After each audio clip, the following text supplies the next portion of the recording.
sidestepping, or sliding.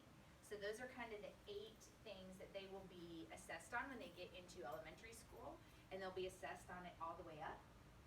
And skipping and galloping are probably the hardest ones. They're probably ones that I can only think of a few of our kiddos that probably could do it well.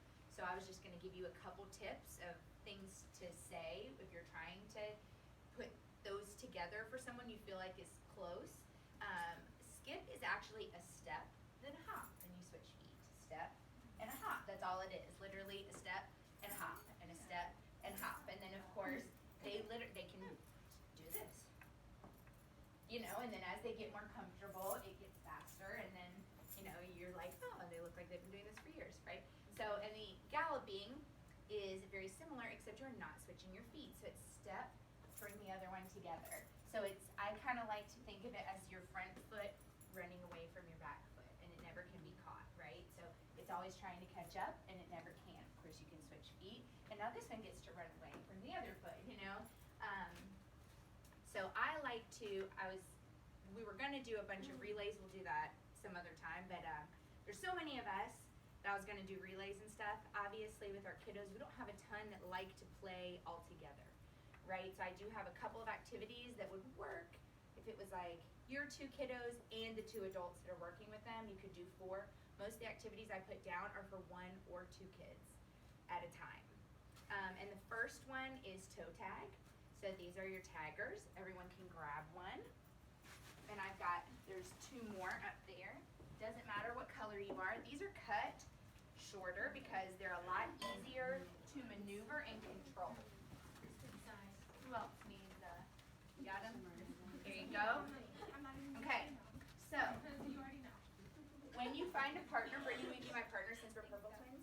Okay, Brittany's is messed up because my stroller sat on it. So, toe tag, and a lot of times with our kids, you'll probably need to use the dots or like a designated area to play, where they will be like, don't get my toe, and they like run all the way down there, right?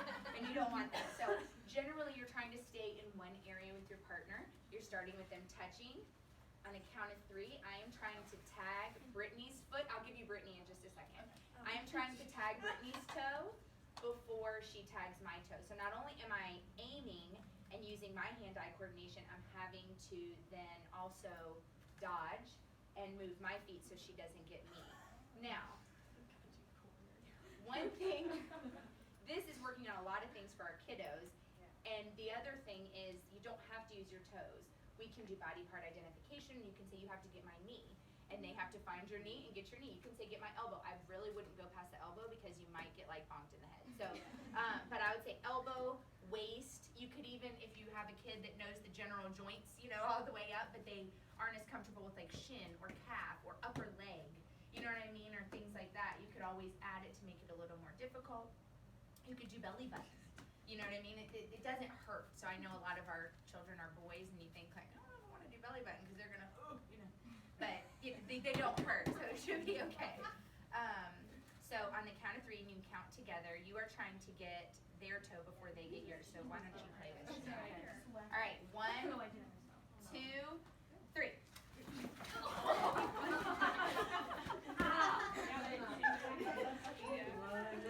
So once someone gets you, start back over. Or find a new partner and start back over. Again, with us, there's lots of people. They would probably be playing with the same person. Great for engaging in peer play, right? Because they're not playing with you. You know, they're playing with another child. I mean, they can play with you, but ideally you'd have 2 of them playing together. You don't need 15 people to play. You know, it's just the 2 of you. They can play. They can take a break. They can play with you for a second. They can come back and play. So great way to engage.